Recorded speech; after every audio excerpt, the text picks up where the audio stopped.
The following Dysfunctional Gaming podcast was filmed in front of a live Twitch audience.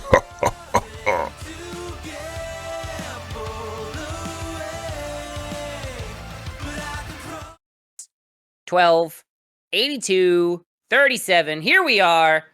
And we're live. Hello, how's it going? What's happening, all? I'm Thundercat0420. This man over here to the right is GM Patch Nasty.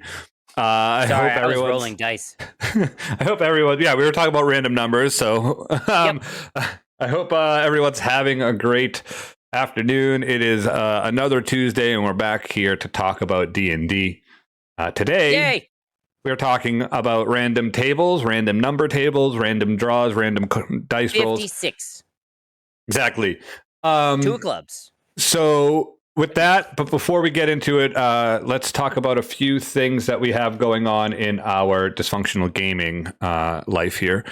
Give us the first thing, Patch.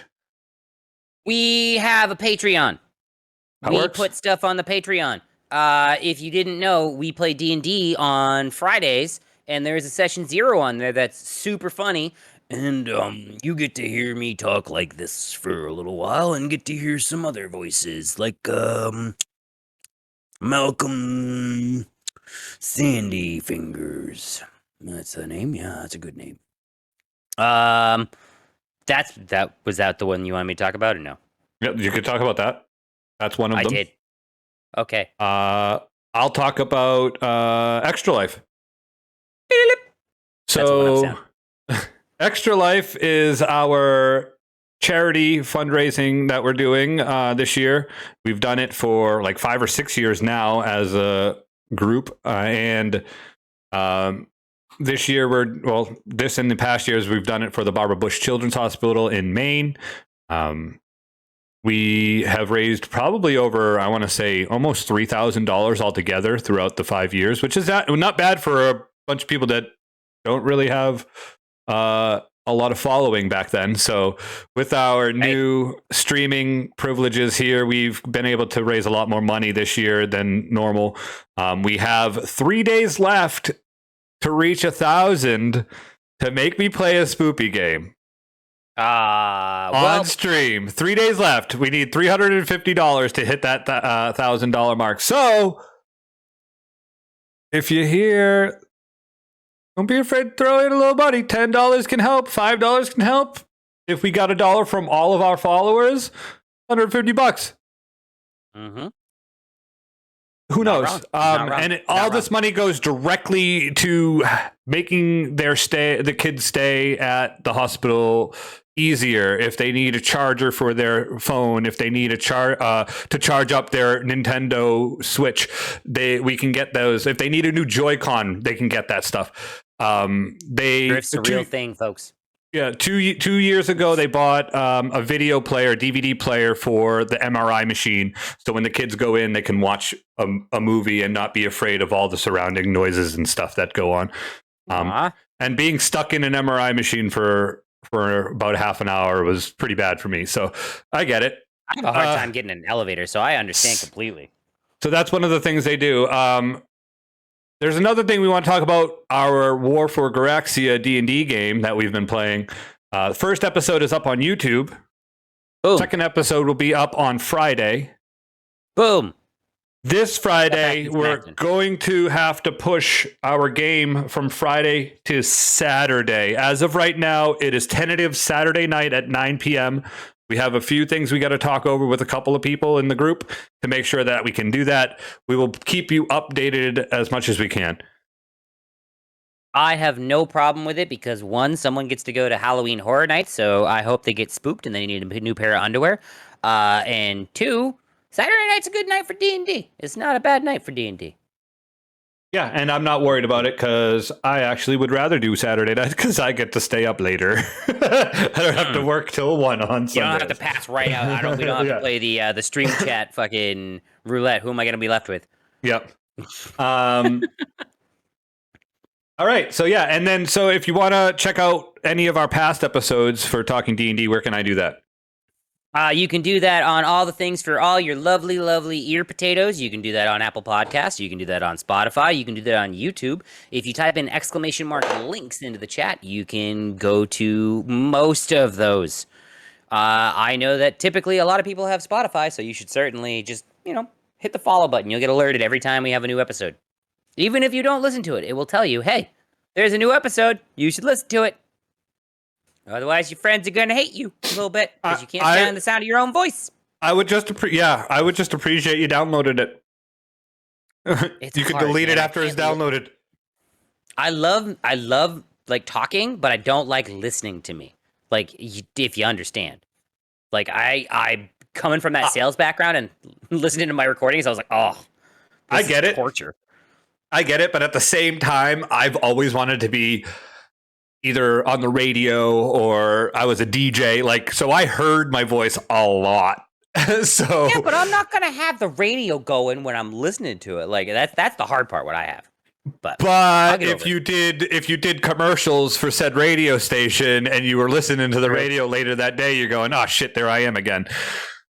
So like, I get it. But at this time, I just have to listen to myself because I do all the editing. Yep. Let's get into it. Random numbers. It's smooth. Yes. All right, so we did our promo. What do we got? Yeah, we're gonna roll for each thing we talk about today. Patch gave us a random number table in our Discord for this. Give us the first one. The first one I've got is 37. 37. We're gonna talk about different examples of random number tables. Perfect. And the dice works in my favor. It actually worked out because we did our plugs. We did last week, and then that's 37 is the next one. So I was like, shit. So players, you'll see a big random number table in the player's handbook. It's glaring. It's on pages 160 and 161. It's trinkets. These are small little doodads. If you can't think of a little doodad for your player for your character to have, you'll see smaller examples of those on your background list because you'll have 1 through 8 or 1 through 6. It's a smaller variant of it. It makes it a lot easier for that. But the trinkets is something that you can even roll off of more. So, Thundies, give me a number. 43. 43. All right. Your trinket is you get this small, tiny silver bell inscribed with Elven. That says "Ring Me," and there's no clapper on the inside. I like it. Boom! I put the Elven thing in there because I was like, all right, well, that'll jazz it up a little bit. It's like throwing salt and pepper on something. Blah blah blah. Seasoned. Move on. But yeah, trinkets. It's kind of one of those things that if you go knick-knack shopping, you know a bunch of them offhand and silly little things that you would like to have. If you can't think of one, just roll some dice and boom, you could have a glass eye. Why? Who knows? It's blue. Nobody's asked Malcolm what he's got for trinkets and knickknacks. Nobody's asked him. There's a reason why I haven't. I'm just saying. I have a bunch of knickknacks in a little briefcase that I carry around with me. Man, ready to play at that point. Why is this episode 4 hours long? Someone asked Malcolm what he has for trinkets. Yeah, that's so true, though. And I did roll a couple of random ones, so that's why I have some random ones. I really hope you have the needle that never bends or the glass jar that contains lard with a label that reads Griffin grease. Nope, I don't have those. Okay. Do you have half a floor pan for a temple, castle, or some other structure? Nope. I have an old glass chess piece. It's a rook. That's it. Okay. All right. A single caltrop made from bone. All right. These are the player's handbook has a couple of small little ones. Where you really get into the intricacies of the random number tables are Xanathar's has a bunch for players and DMs. And then the DMG has so many of them. They're like every 3 pages there's another number generator. Yep. The big one that you'll see and probably use more often than not, it's typically where I revert to, is pages 133 through the whole appendix of treasure. Because you've got treasure hoards, you've got different types of gemstones, you've got different types of individual treasure, you've got different types of art objects worth different amounts. Like you roll a 10 for a 250 gold art piece would be a gold bird cage with an electrum filigree. I don't know what a filigree is, but it sounds expensive and it's worth 250 gold pieces. Boom. Yeah, and so the real point of these number tables is to really just give you help with making things on the fly quickly. If you look in any of the books, the DMG basically has a lot of them, but like page 134, you want to figure out what they find for treasure. You could say, okay, well, there's 10 gold piece gemstones here, and roll what kind. It's a turquoise, opaque, light blue, green. Like, perfect. Now they have a gemstone, a green gemstone, turquoise gemstone worth 10 gold pieces. Or if you want to give them a big gemstone, a 500 gold piece gemstone, it's topaz, transparent, golden yellow. Like, you just you can look in the book and just pick one if you want. That's what I do normally. I don't even roll sometimes. It's just like, oh, that looks cool and I'm going to use it. But it gives you, there's just a list of tables, just one after another, that just gives you everything you're looking for. And it goes into even more detail when you go into some after that, where you've got roll on magic table A through, I think it's G? Yeah. G, I'm sorry, H, I, magic table A through I. So A being your very, very basic ones that I can read and, potion of healing, spell scrolls, climbing, spell scroll, greater healing, bag of holding, drift globe. Really mundane stuff. I would say before you even get into those magic item tables, there is individual treasures and then there's treasure hoard generators in here too. So like if one person is in a room and finds a treasure box and there's nobody else with them, they went to a different room, that person, you could roll a D100 and they get 3d6 gold pieces. You roll 3d6, there you go. They just found this many gold pieces. If they're a higher level, you could give them more gold pieces that they find. Or you could do the whole horde like we were talking about, and there's different challenge ratings. So 0 to 4 challenge ratings for like early game, early stuff, and then later on you can go to 5 to 10 when they're level 5. Like there's a whole bunch of stuff that you can do depending on their level too. So like you're not going to give away the friggin' gauntlets of power or whatever within the first 5 levels probably, unless you want to. But if you went through these hordes tables, you're probably not going to, like, unless you roll real high. So give me a magic table that you have to roll on from the give me the mid tier. Give me the 5 to 10. Give me. Okay, so roll a D100 for me. Okay, I can do that. I rolled a 77. Okay. So 77. You get 50 gold pieces and gems. Okay. 3d6 or 10 100 gold piece gems. So that's 50 gold piece gems. Sorry. 3d6 or 10 50 gold piece gems. So that's 500 gold pieces in gems if you do 10. 9. I got 9 for that. So you'd get whatever. 450 gold piece gems. And you roll once on magic table D. Scrolling down. There are a lot of magic tables. So magic item table D. It's broken up into some devious stuff. 1 through 20 is a supreme healing potion. See, these are some decent stuff. Potion of invisibility, 21 through 30. 31 through 40 is a potion of speed. 41 through 50 is a 6th level spell scroll. That's where we start putting numbers to things. 51 through 57 is a 7th level spell scroll. 58 through 62 is a piece of ammunition that's a +3. Moving on to 63 through 67, oil of sharpness. 68 through 72, potion of flying. 73 through 77, a potion of Cloud Giant Strength. That's mean. 78 through 82, a potion of Longevity. 83 through 87 is the potion of Vitality. 88 through 92 is an 8th level spell scroll. Holy Christ.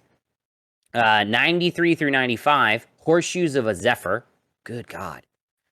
Uh-oh. This is where we get into the weird stuff.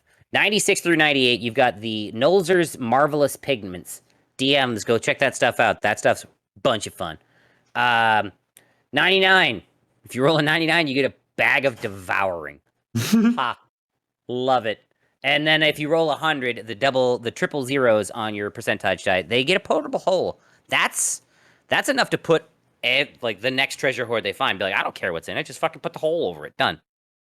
Close it up. We're out of here. Moving on. So there are some decent stuff. And if you're wondering what those potions do, you can go back and listen to our old podcast about potions. Yep. I think that was in the 30s. That was the 30s episode. That was like 3 or 4 ago. So 35, I think, that number.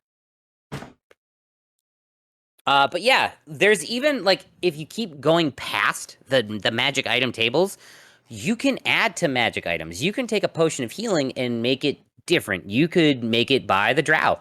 The item is half the normal weight.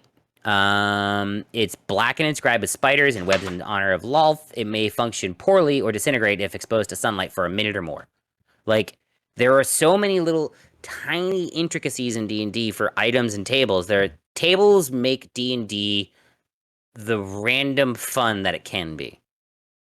As I will always go back to it.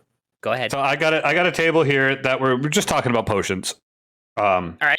And say you're trying to... There it is. I know what you're talking about. Which potion? That one? Hold on one second. Good table. I hear banging going on outside. Hold on. All right. Well, as he was talking about, there's a table in your DMG on page 140 called Mixing Potions. You can drink 2 potions at the same time and make it very interesting, depending on your DM style. I would do this. I've never done this. Now I want to. Yeah, I've never read this table. And it's a variant, so it's not actually, you can make this rule into your homebrew or whatever if you want, or you can just say it's part of the game. Roll a D100 for me. I don't want to, but yes, I would love to. What potions am I taking? Oh, you tell me. Longevity and a giant Vitality. Strength. All right, fire, giant strength, and longevity. I rolled a 7. The mixture becomes ingested poison of the DM's choice. That's perfect. You're perfect. sick. That's perfect. Yep, I'm dead. You die. But no, you can also roll. Imagine rolling a 100. I just rolled a 93. The numerical effects and duration of one or more potions are doubled. If neither potion has anything to double in this way, they work normally. So look at 100. If you get lucky enough to roll a 100. I saw that. I was like, oh my. Only one potion works, but its effect is permanent. Choose the simplest effect to make permanent or the one that seems the most fun. For example, a potion of healing might increase the drinker's hit point maximum by 4, or the oil etherealness might permanently trap the user in the ethereal plane. At your discretion, an appropriate spell such as Dispel Magic or Remove Curse might end its lasting effect. Well, like, that's funny. I take. I'd like to use a potion of fly. And you just fly forever. Like, you could just have the fly speed forever. That'd be dope. Like, that's a cool story moment. That's a cool game mechanic story moment. That's a very, very high roll in percentage dice to get, because I rolled very, very low and I got poisoned. Right. If I would have rolled 6 lower, I would have exploded. As I see. And you were talking about different charts that go with the magic items, like the sentient whatnot. But here they also have, right before that, they have charts for random number that is who created it, or was it intended to use it. That's what I was talking about beforehand. What minor property does it have? What is the detail from its history, and what quirk does it have? So, like, there's a bunch of tables that can really push your DMing further if you're having trouble thinking of stuff like this. I know when I first started DMing and making dungeons and stuff was on my mind. I like to make the maps, and then it was hard for me to figure out what to furnish each room with. And for me, like, you want to say that there's a study for the guy who owns the dungeon. Obviously, there's going to be a study or a place where he can relax. He or she can relax. They can go and just sit back and read a book for an hour, and then they leave and go and do their devious things that they do in the other room. So the next room over is a torture room, or the room further on is where they keep all their dead people that they've killed. You want to go into the treasure room, you have to go through there's a bunch of boxes in there, and there inside all those boxes are the remains of all the people that the vampire had killed and sucked dry that are now undead. And when you open the boxes, they come out shambling, and you can see pictures of them and their names written on the box or whatever. But what else is in that room? I said it was a treasure room. Well, let me go to this dungeon area on the DM's guide, and it tells you there's a desk in there with a map on it that shows the different places that the vampire has discovered or whatever.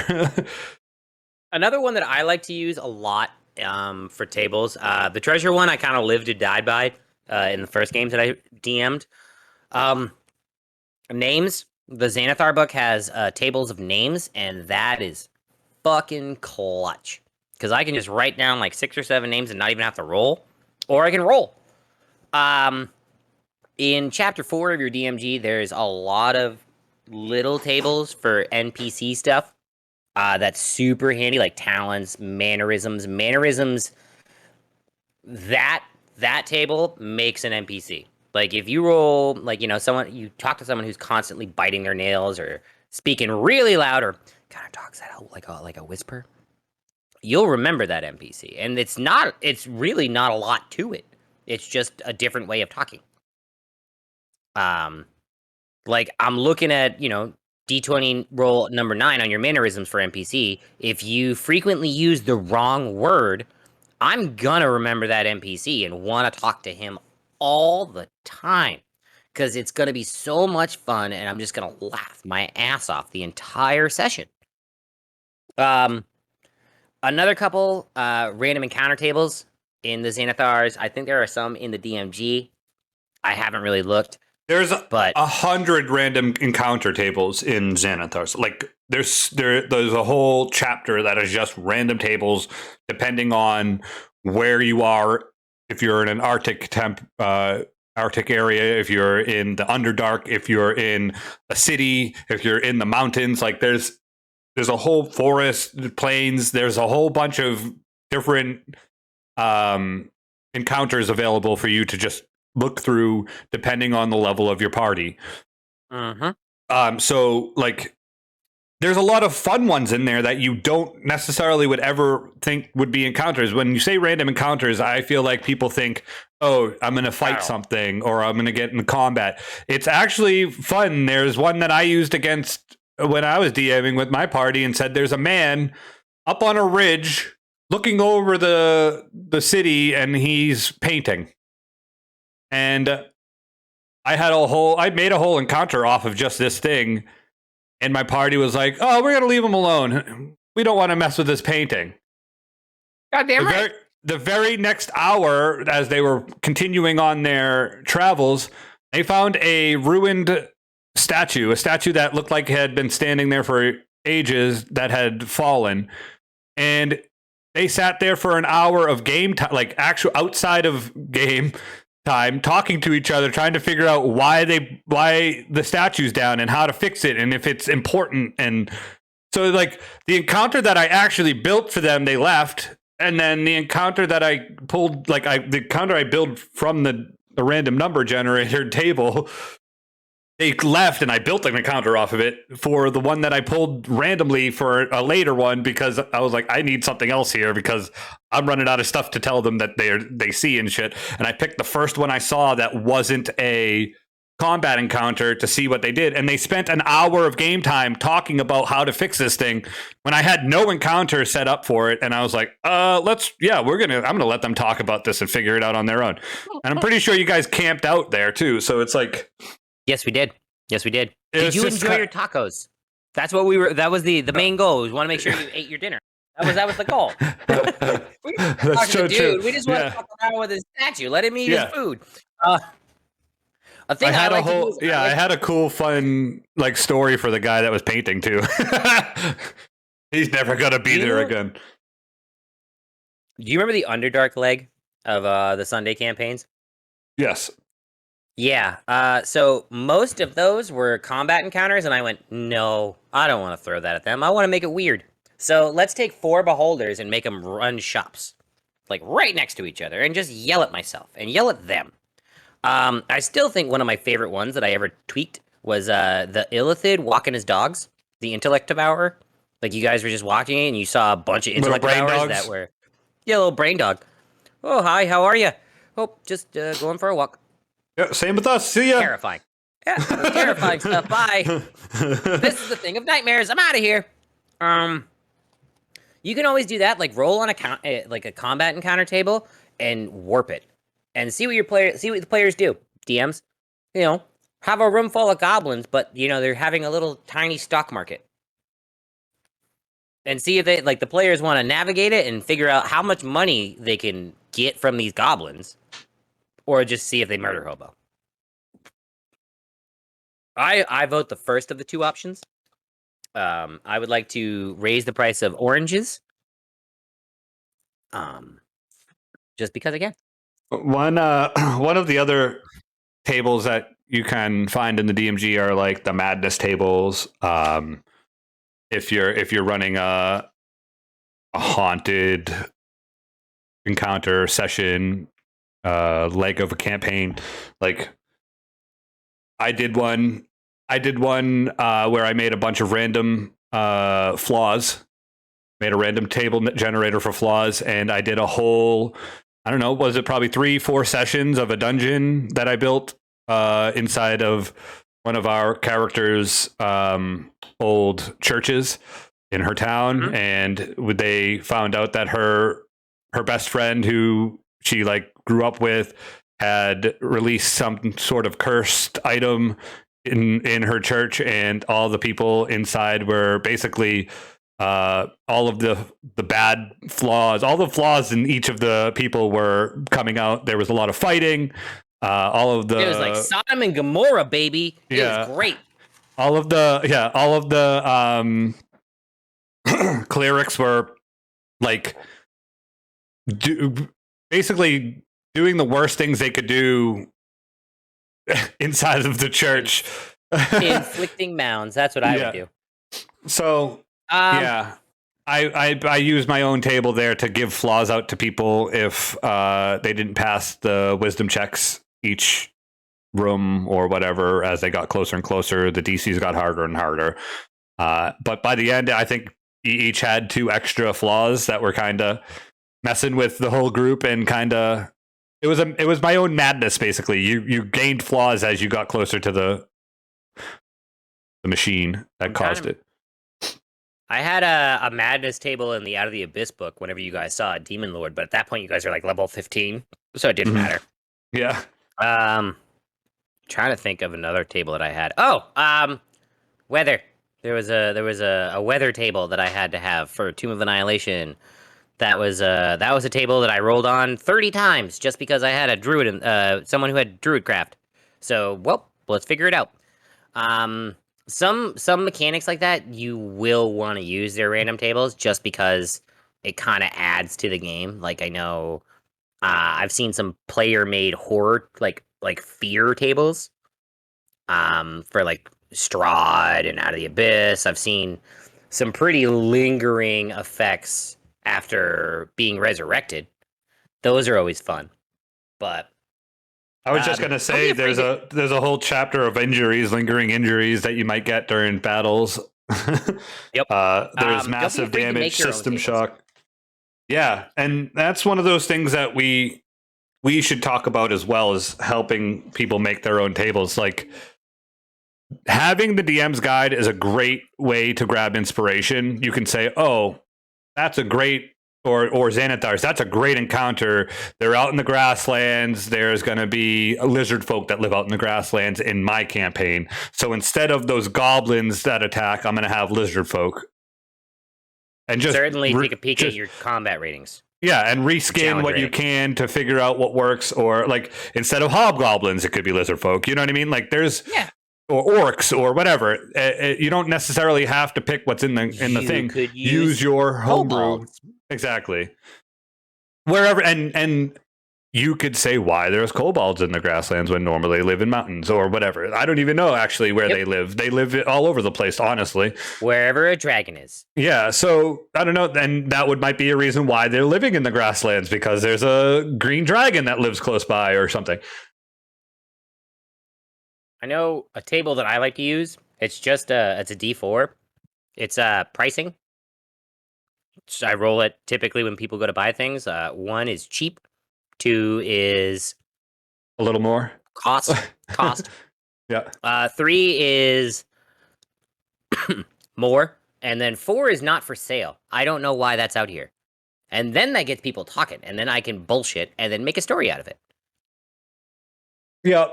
So when you build your tables, do you do the 100? Do you use all the numbers? Depends on what I'm making a table for. It depends. It really depends on what I want for options and what I want to do. So if I'm making a table, it's usually it's based off of a D4 up to a D20. I don't like to use a D100 because that's 2 dice, and I'm old school and I just like to roll a die. 1 dice.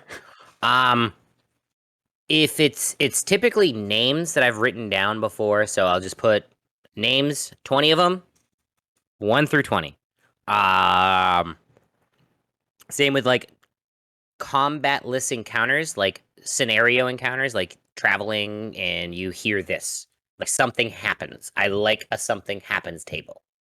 A couple more that I do like to use is the one in the player's handbook for wild magic that you can put onto a weapon of wild magic. You can put that table to use, not just for sorcerers, and you can throw it on there. Whenever you crit with this weapon, you have to roll a D100, and don't tell them what happens until they have to roll it. I'm pretty sure in Xanathars they even like pushed more into that, didn't they? I don't know, and I don't want to know. Because if they put more in, I think it was Well, they added the barbarian class that has the wild magic to it. They did, and they made a different. They made a different table.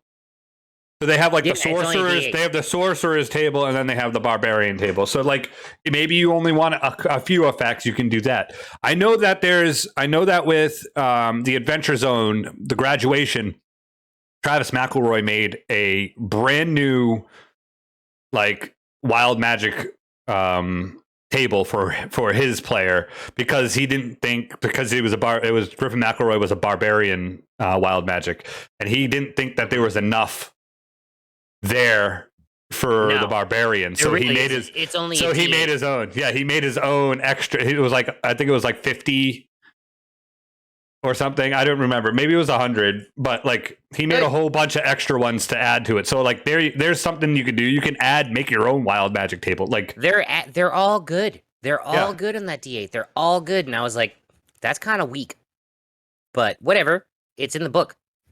I would add more to it. Make stuff like you grow feathers.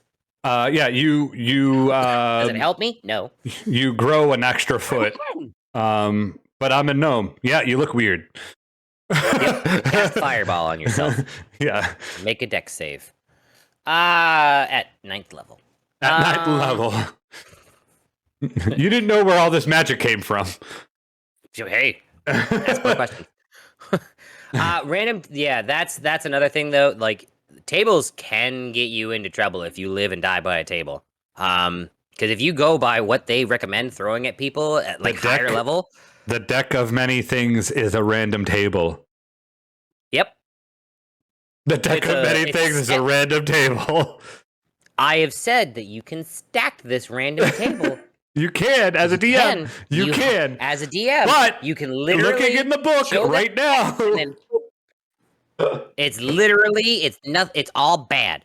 But that is one of those ones, like, sometimes you will give a player a super badass magic weapon, and you'll be like, shit. Well, looks like they're going to deal with some rust monsters soon, because I didn't read what I was giving people, because sometimes it's good to have your weapons already picked out, so you don't hand them the staff of the Thunderbolts. You gave me my, like, foldable, whatever it was, not mansion, but foldable, like... Your boat! No, it wasn't the boat. It was something else. It was like a castle or a guard tower or something. Oh, it was the portable keep. And I was literally a pocket castle. And I could make it a castle in front of us, and it was all made out of adamantine. And then you made rust monsters come and steal it and break it from me, and I could never use it again. I was like, wow, that was fun. I had it for a session. This sucks. You were like, shit, I probably shouldn't have given him that thing. Well, I mean... Every time you want to sleep... Let's look at the two options. You lost a keep, but kept everything else. Little battle rager with adamantine armor that would have been worthless. I mean, I lost all that armor too. Oh, yeah. Yeah, you did. GM Patch Nasty is good at being like, yeah, you got that stuff, and then taking it away from you again. There are times that you'll give it away too. I normally play a good character, so normally I don't care if I lose stuff because it's like it was for the good. I usually play a chaotic neutral character, so I'll think, okay, you can have this for now. I'll figure out a way to get it back. I'll just go get a new one. Yep. Okay, get that on a tree. All right, so getting, like, for me, I use random number tables for watches when the party stops for the night to rest, and they're outside, they're camping out, they have someone take a watch. I will, if they roll between a 1 and a 5 on their perception check, something's happening. Something's going to happen. So it doesn't matter. And then they might still see it. It doesn't matter. It's just, that's how I use it. They rolled bad on their perception check.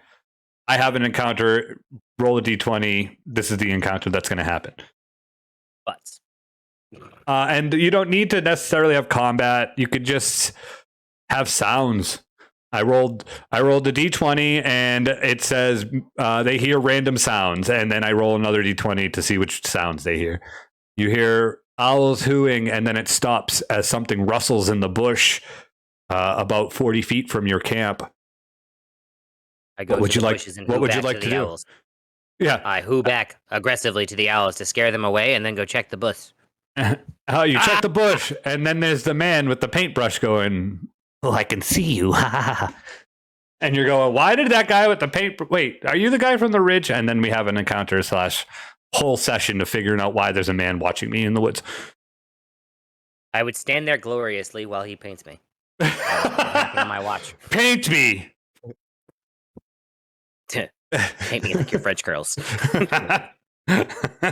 So, yeah, that's what I do with my random tables. I've had some. I bought those 2 books. I bought those 2. They're 2 paperback books. They were only like $5.99 or something. And this woman makes random tables for you. Books. Yeah. Random RPG tables. So she literally just makes random RPG tables that you can buy if you want to find out. One of them was more for like NPCs and characters, and the other one was more for dungeons and like stuff like that. Books. You got most of my books from that book. Right? Yes, all of your books' names were from that. My 50 gold piece book that I got 12 of them for like 5 gold. Yeah, right. It was a box of old books. She was like, "Take them. I don't want these." 5 gold. Hey, I think books in D&D could be anything. So 50 gold for a book is really expensive to me. I feel like you'd buy a 50 gold piece book from Candlekeep. Like, that's how much the book better come with a fucking potion of healing. That's man, what I'm saying. That gold pieces. Yeah, that book better be from Candlekeep and be an original. But that bucket, first edition. That bucket of books that you bought were all of the hand-me-downs that she got growing up, and she's like, I don't want to read these ever again. Take them, $5. Here's a box. Here's a box of books. You know what I mean? Like, pleasure coming to your yard sale. I'll take these off you. Exactly. So, I guess to each their own. I don't think 50 gold piece worth a 50 gold piece book is. It better be a cool fucking book. Yeah, I mean, why are we still talking about this? Well, we're talking about random numbers. Maybe the D&D writers have their economy right by saying that. Like, we might have to get you D&D writers. D&D might need to make an economics D&D this economics was not book. Bucks.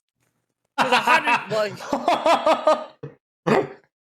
No, they might need to make. Of the Coast. We need a Wizard of the Coast D&D economics book. So, like, when people read it, it's like, if you give your players 150 gold each, they're going to break your system. They can go to Waterdeep and own most of Waterdeep as a group. If they put their gold together, to buy a library. They could buy the whole, right? Unless they're trying to buy a library. Because each book is 50 gold. Man, imagine, Candlekeep must be the most expensive place in the Sword Coast. Stacked, dude. The most expensive place in the Sword Coast. All right, I know what I'm doing. Next time I'm a player in Faerun, I'm gonna figure out a way to get my party. We're gonna ransack Candlekeep. We're gonna get in. We're gonna take over. We're gonna bad idea. We're gonna ransack Candlekeep, take all the books, and bring them and sell them on the black market. I would use my little table for books in D&D. Absolutely, my little D4 of how much money I want to charge for a book. Yeah, cheap, 50 gold. Because think about it. Then expensive that one's half off. It's only 25 gold. I'm level 1. Yeah. I'm level 1. I only have 10 gold to start with. All together. Fuck. I think using random dice numbers to generate your gold pieces is great. Super. I like it. It's you want to say, okay, I got you find a treasure chest. There's 4 in the party. I'm gonna roll 4d10, and that's how many gold pieces are inside the treasure chest. Like, there you get 20 gold, so you can split it 5 each to start level 1. But higher levels, obviously, the treasure is going to get better because they're going to be doing more dangerous things, more higher tier jobs, life risking stuff. Yeah, and it might not even be life risking. It might just be more powerful. We need a really strong man to move this rock for us. Hey, buddy, you're the tall, strong one. Can you go fix that? You know what I mean? No, but my wizard can, friend. All right, Aerith Elemental, get that fucking thing out of here. Yes, here's your 100 gold pieces, guys. Thank you. Excuse me, those are mine. Yes. Mold Earth, get out of here. Well, what's the other one where you can turn like rock to something else? Just like puddle. Flesh into stone? Well, that's one of them. Yeah, that's one of the things. Yeah, I think it's the erupting earth. Is it the conjuration wizards that can turn like rock into? Probably. I think it's something to do with that. Like, I don't think it's. There might be a spell. I probably haven't read them all, and they keep adding more. Yeah. So. Well, once again, you could pick your spells off a random number generator if you wanted to. Don't do that. Don't do it. But you could. That would be a fucking fun wizard. Nope. That would be fun. Wizard ever. I'm gonna worst. roll. All right, there's 20 different spells here. D20. I get 7. I want to see. 9, I want to see Preston. 13. Like, those 3. The cantrips. First of all, you're setting the bar high. Like rolling on your cantrips as a random number. Are you crazy? I got it right here. I got it right here. Roll me a D20. I don't want to. I got a natural 20. Probably not gonna get me anything good. It's only up to 16, so roll again. Okay. I got another natural 20. Are you fucking kidding me? Waste them all right now. Yeah, 16. True strike. Okay, that's kind of butts. You get 2 more to start your character. I rolled a 10. Message. Okay, I already like that one. That one's fun. True strike, message, and 5. Firebolt. Fucking all right, there we go. We got something offensive. All right, not that bad. But you're a human, so if you go into that dungeon, you're not going to be able to see anything. Fuck that! I can set everything else on fire. I'll fucking light a torch up. Firebolt everything. How you get through the dungeon? I don't know. 120 feet at a time. So right, there's a wall 60 feet that way. So I mean, that's generally random numbers right there. Like, you could do it if you wanted to make your whole character randomly. You can literally do it if you want. You should not. You should not. If you are an experienced D&D player who wants a challenge, do it. If you are new to D&D, do not do that. Play something you want to play, because eventually you're going to be like, I don't want to play this. I don't like this game. Or, hey, Mr. DM, can you murder me? And I'll go, yes, I would love to. You could also, as a DM, roll randomly to make NPCs. That, like, I do that a lot. Complete character creation, NPC, roll everything. And then you go, this is a good character. Or roll everything and go, this is a character I'm not going to use. Because as a DM, you kind of know what's good and what's not. The half of the best part about random number tables is, I would like to say, is sometimes I'll read the table and I'll roll something, and then I'll look at the next table and I'll go, I don't want to roll, because if someone who enunciates super clear has a very nervous tick with his hands as he talks, that sounds funny to me, and I'm just gonna pick it. It's kind of like it's pushing the ball down the hill to get the snowball going, you know? Because then that one roll of the dice will start that character, and then you'll be like, oh yeah, that sounds funny. This is an old man who enunciates clearly and likes to gesticulate with his hands as he talks very crazily, and I don't. I'm just going off on that. Yep. I didn't roll randomly for a few of my NPCs, but I did pull random numbers for their flaws and stuff. So there's some guys that I've made, some NPCs I've made through the generators, and it's helpful when you're in a bind. It's helpful if you're having any mental blocks. I've had some writer's block writing for the last campaign, and it took me, you know how long it took me to make Vrist. It was a work in progress when we played it on the PlayStation. When I blew myself up in it, yeah. And I created it to be a place that's not what it is now. But I did that for our campaign because that's where my character was from. I don't know, man. It still kind of sucks, but go on. No, it's a lot. It's a lot, dude. It's like complete U-turn from what I could have done. I could have went and kept the evil aspect to it. Now it actually has good people. Before, it was literally the whole plane was evil people. There wasn't good. Right. Well, I've only been to 5 places. There wasn't good in the plane.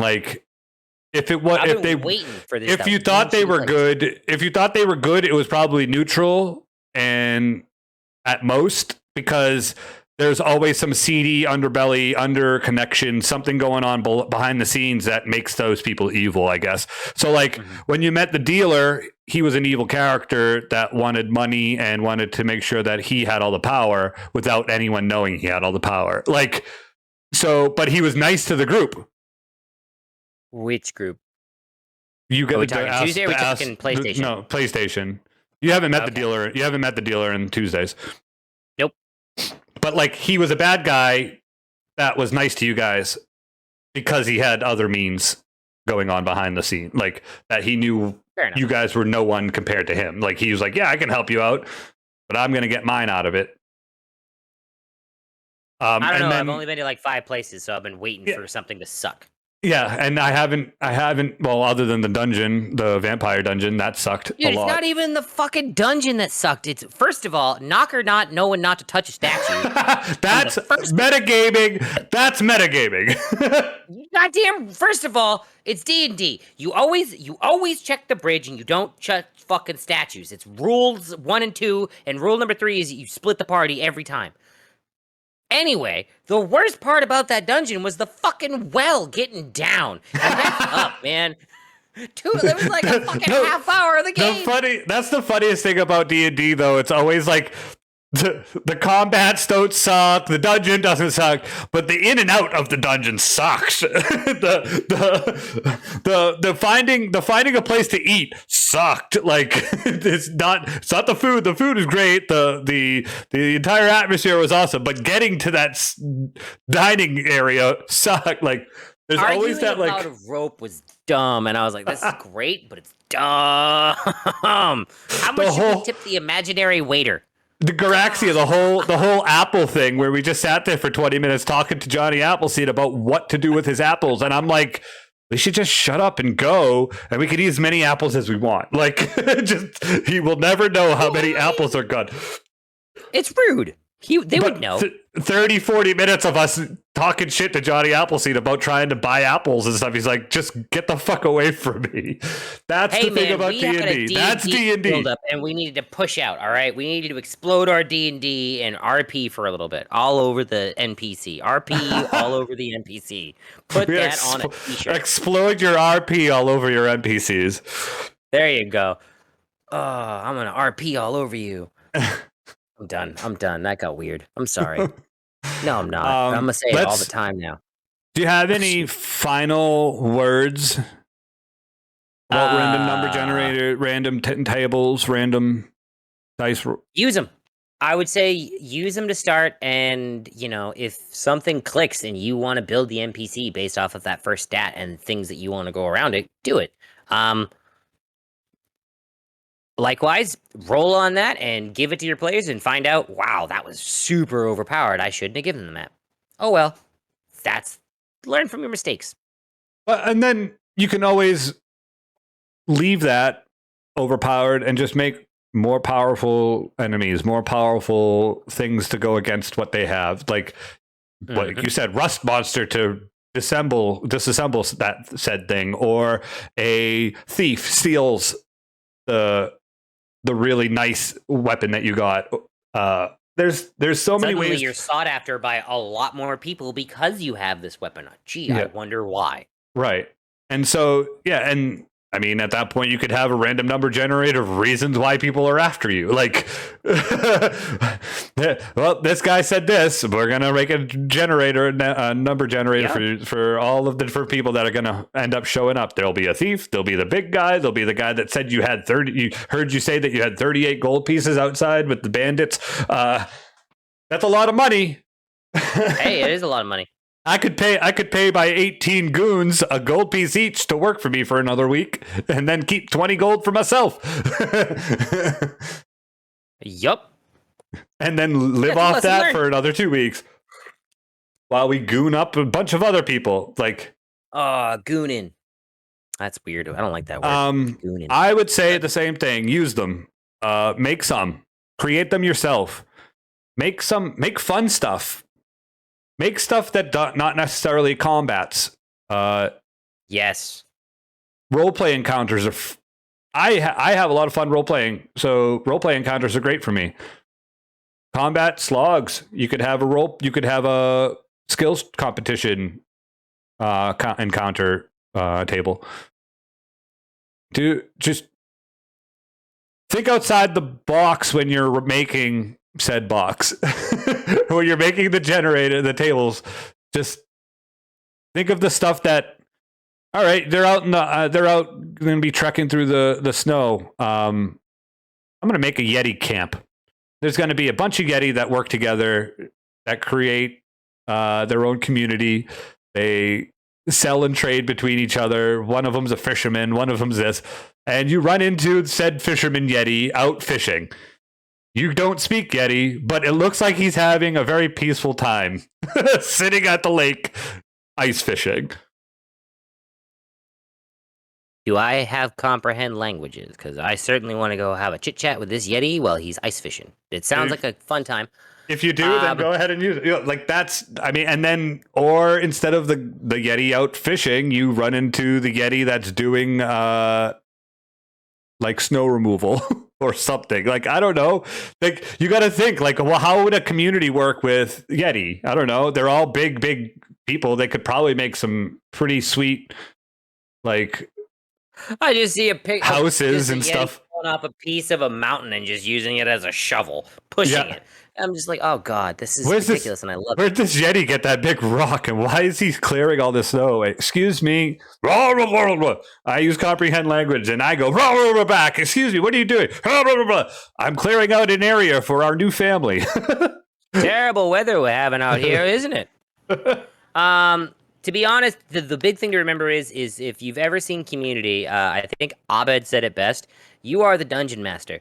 You create infinite worlds and bind them together with a set of rules. That's the best way to put it. You can do whatever you want.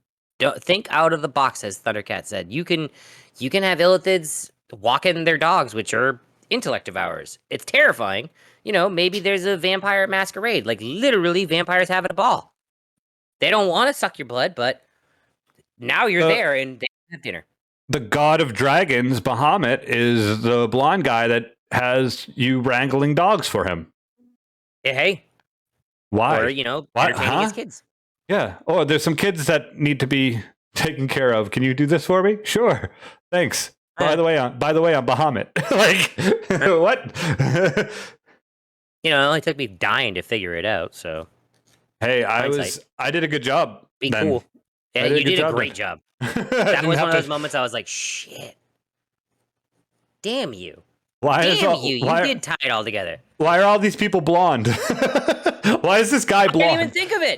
Didn't even fucking question it. It's like, oh, this blonde human man. I was like, fucking, who cares? What? I don't give a shit what color hair. Talk to me. What do you want? He's got 7 golden retrievers that he needs to be taken care of. Can you take care of the golden retrievers?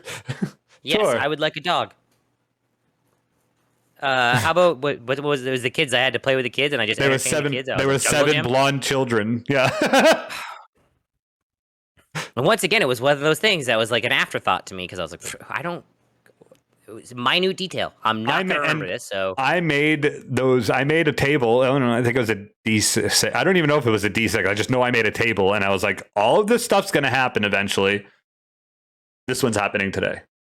This one's happening next week. This one's happening in a couple episodes or a couple sessions.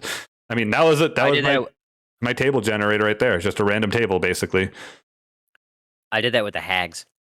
Yeah, I figured. Yeah, and that's DMing, being ready to throw things at you, even if it doesn't work the way you expect it. No, because I was like, that hag encounter sounds dope. I want to make these like little mini bosses. Let's do that. And then you guys bit it, and I was like, yes, it worked. Pin that to the board. Okay, so Still a little salty that no one ever went to Legends of the Hidden Temple, but moving on. So I got one thing I want to do before we move on. Well, before we start talking about the closing stuff. Okay. One more thing. I have a box that I would like to open on stream. We're going to do an unboxing today on stream. Unboxing. Where is from the camera? Where are my audio scissors? Listeners, there they are. He's looking for his scissors. He has found them. They were on his table. He's coming back. He's using them in an awkward fashion to open the Amazon package. He's at least cutting away from himself, so he is being great. What up, unboxing, RIP audio users? Yes, you've got me now, though. All right. As he continues to open the box, he is now... Box is open. The box is open. He is now removing the bubble wrap. And I'm pulling out my new book that I got from Dungeons & Dragons. Tasha's Cauldron of Everything. Audio listeners, it's Tasha's Cauldron of Everything. It's very, very shiny because it's new. Yeah, it's got a brand picture new. of Tasha, or whatever she wants to call herself that day. And she's making it float. Ooh, spoopy! I'm going to rate the forward because they're always hilarious. We're going to raid the forward? So they always have a disclaimer in all of the Dungeons and Dragons books. They have a disclaimer. Each disclaimer is made for the book. So, disclaimer: contained herein are the observations of the Archmage Tasha, later known as the Witch Queen, then Igwilv. She is one of the greatest wizards in the history of the multiverse. We fear there is an incantation hidden within these notes that have therefore bound this tome with powerful words. If you are reading this, the first word has already been broken.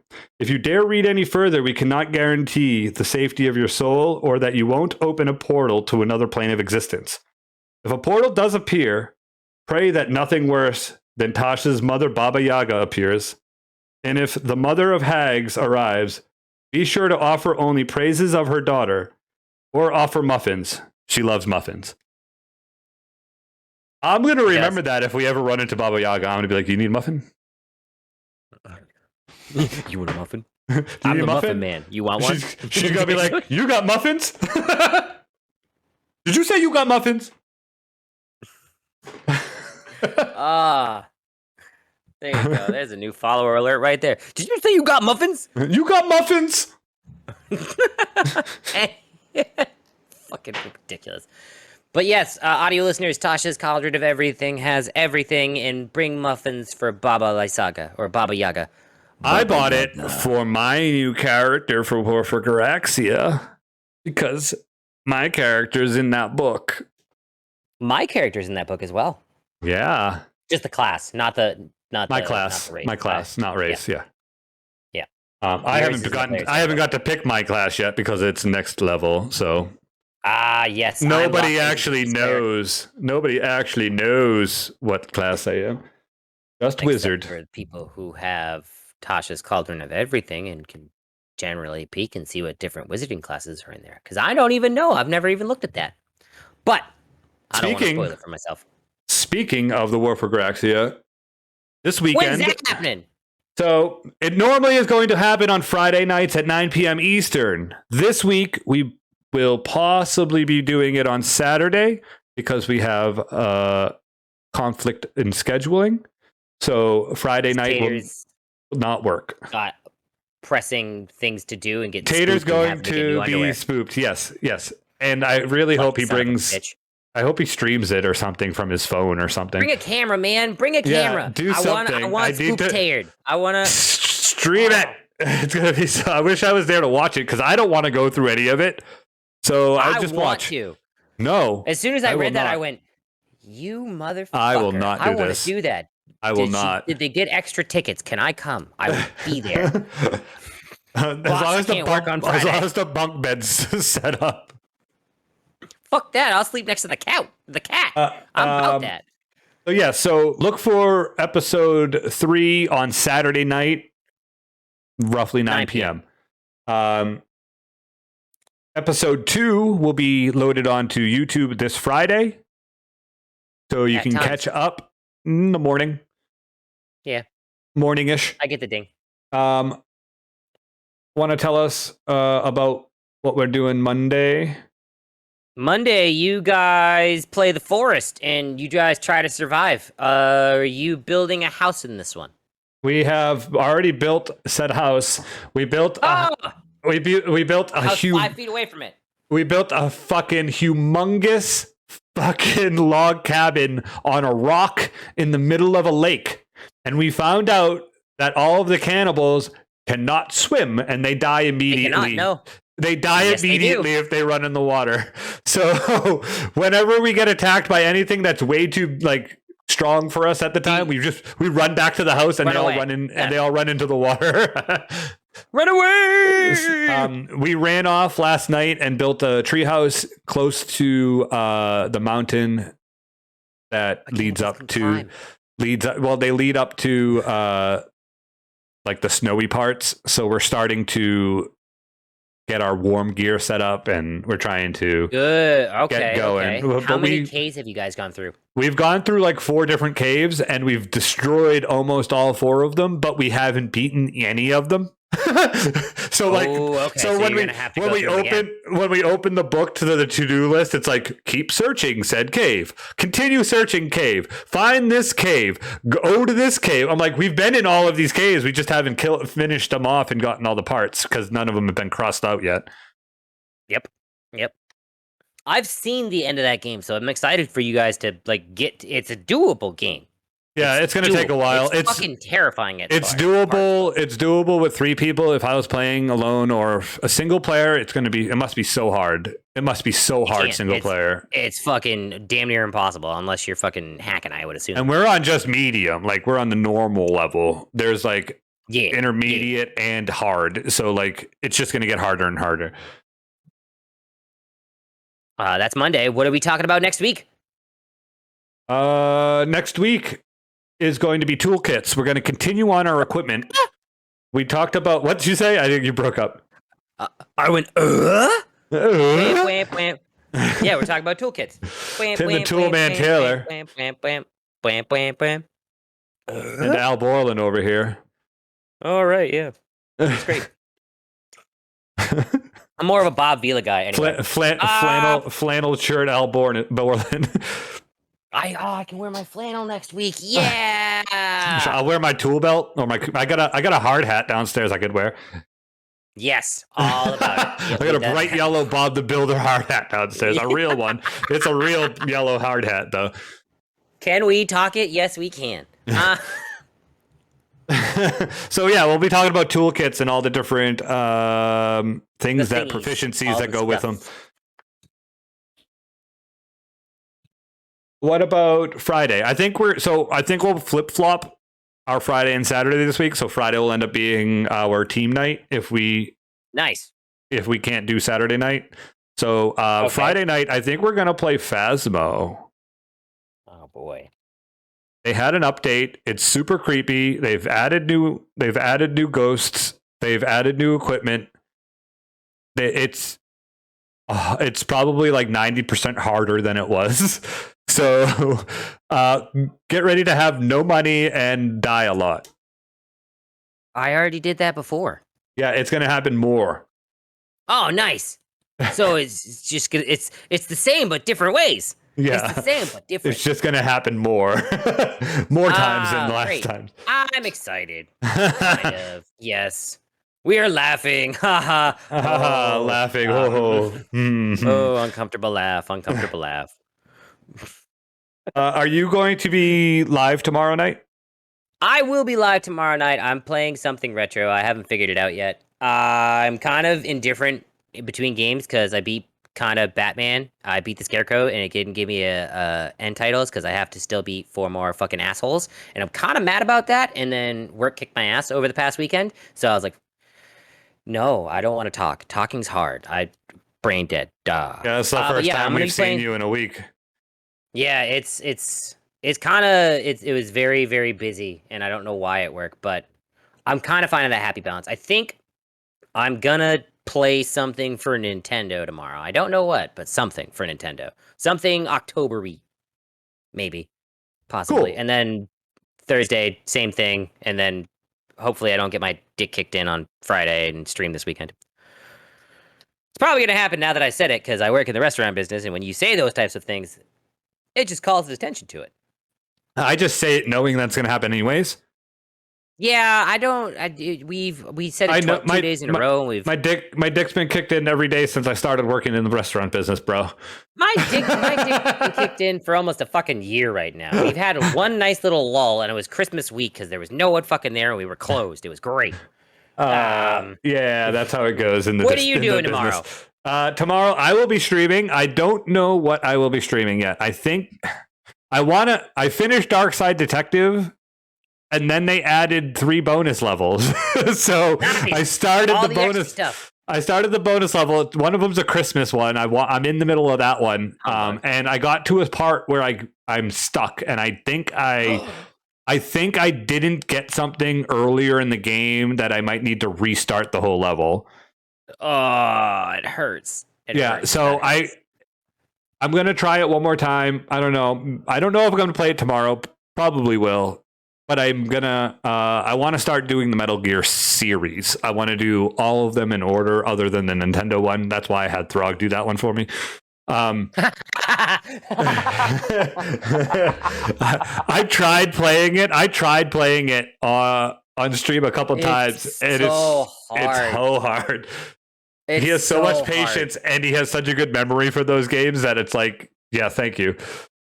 Well, half of it, I mean, you got 2 monitors. You can have a walkthrough on this side. I mean, that's true. That's true. You can still have a walkthrough. Playing Baldur's Gate, I typically will have a walkthrough on my. You should monitor. For those kinds of games, yeah.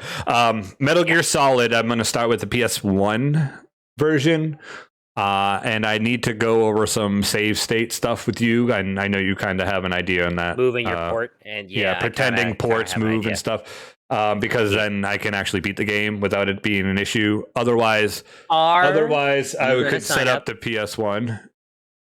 Retro achievements. I already have retro achievements set up. Are you gonna? Well, fucking motherfucker! Goddamn! Now I gotta find you. I'm already in there. Go on.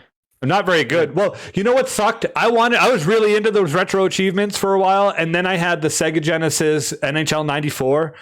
And I was looking at the achievements for it, and I didn't get any. None of them worked, so I couldn't. You might have had a bad ROM. Yeah, I didn't have a good ROM for it, so I need to get a new ROM for it because I could totally 100% NHL '94. That's totally you. I know that's you. It's fucking hashtag smooches. Yep, bang, right there. Same thing. Like, is this him? Yeah. Yep. It's all the same name. Well, I had to make sure. Damn. You do. And then I'm back. Then I'm back Sunday. What you playing? Same thing. Yeah, I don't know. Toe Jam and Earl. Yeah, we could. Fuck yeah. I love that game. Yeah. Are you laughing at the ET one? I am, because it's almost been a year, dude. You got it. I really think you need to badge that for like I don't know how long it's gonna take you. It could take you like 5 Extra Life streams, but it would be the funniest. It would be the every best. Extra Life. I do an hour of ET just to try to badge it. Yeah, dude. Like, wait, no. Let me look at the achievements. Like, what do you got? You got win the game on difficulty 3, easier or harder. Okay, well that's hard. Give Elliot exactly 7 pieces of candy. Collect all 3 pieces on the phone, and then revive the. What are these achievements? That's what I'm saying. I don't even know how the game works still.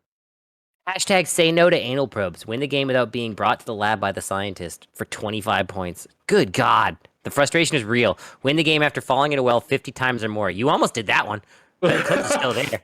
I didn't beat the game. I didn't beat the game. I know you didn't. You could have beat the game and you would have gotten that achievement. It was like every time the guy came near me, I was like, nope, in. Shit, he's close. Nope, in. That's still one of my favorite clips of you. I fall in one accidentally. I'm like, oh, there's a flower here. Sweet. Like, that's the flower. Shit. But yeah, speaking of Extra Life streams, November 6th is our game day. Our goal is set for, we can get the money all year. I will accept charity donations all year long. I love it. Please donate when you can. Charity. But it goes to kids. Our goal ends on the 7th. Less than a month. Less than the month. Our goal ends on the 7th. So if we don't hit that goal, all of our milestones that we don't hit don't work. We could hit it after the 7th, and those milestones won't matter at that point to us. Like we're pushing this for a reason. We're just trying to raise as much as we can before the 7th. That's our good old awareness. Yes, sir. And then after November 7th, we're going to start raising money for Martha's house. I think it is. It's a Batman's mom. It's a donation. It's a charity down in the Carolinas for DD's community. Superman's mom. Gotcha. Yes. So okay. Be ready for that to happen eventually too. All of this month, Martha's Kids. Okay, yeah, Martha's Kids. I thought it was Martha's House for some reason. Martha's Kids is the name of it. So all Superman the bits, and Batman. I gotcha. all of the bits going for this month until November 7th are going to Extra Life. So any bits that are cheered here will go to Extra Life directly on the 6th. We'll put them in on the 6th. Like this. We'll put them in on the 7th. Go on my greatest hits. You should buy that time life. Only 8 payments at $44.33. I love it. I love it. I love how it's me when I get it too. I got to put those 200 bits in. That's $2. So we got 200. We've gotten 200 from Holy Manzilla so far, and we got $4 right now. We are that much closer to Thundercat being naked for the winter. We are going to shave the Thundercat's beard. I've had it for 3.5 years now. Shave that beard. We couldn't do it last year. We got to do it this year. Shave that beard. Shave that beard. Shave that beard.